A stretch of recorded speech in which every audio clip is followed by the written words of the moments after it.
تهیه و تطبیق برنامه منتوری شاگرد تیارکنی برای زنان صاحبکار و جوانان در جمهوری تاجیکستان. درباره همین با شماها صحبت کرده.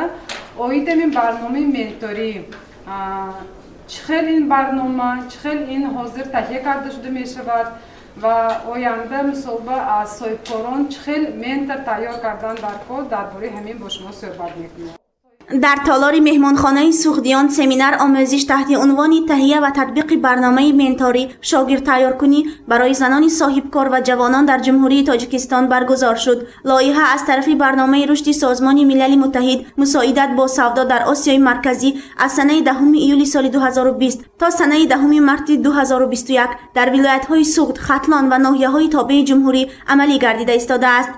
در چارچوب همین لایحه ما با زنان صاحبکاران فعالیت میکنیم که آنها همچون منتور یعنی که همچون استاد برای دختران صاحبکار برآمد کنند.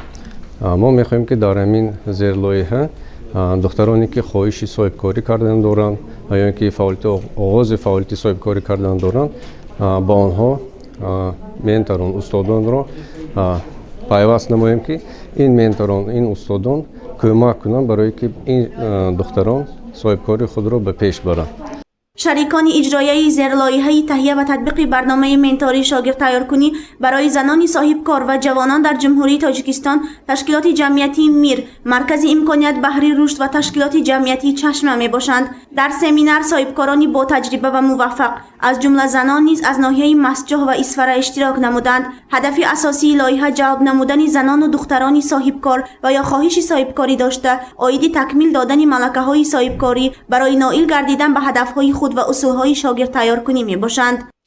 سال 2019 مرا همچون یک ترینر در لایحه ITC قبول کردم و سال همین 2020 ما با این لایحه سر و کار کردیم، لایحه میر که در این لایحه اساسا جلب کردن زنها و دختران به جلب صاحبکاری در سطح خواجگی دهقانی می باشد.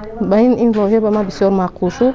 در سمینار مذکور ترینر شهناز اکرامی و اشتراک کنندگان طریق تخته الکترونی سوال و سفارش های جالب را مطرح می نمود. مقصد آموزش زنان و دختران در ترینینگ این بالا برداشتن سویه صاحبکاری آنها در فعالیت هر روزه خود می باشد. تا این زمان این گونه ترینینگ ها در یک چند مناطق کشور گذرانیده شده است.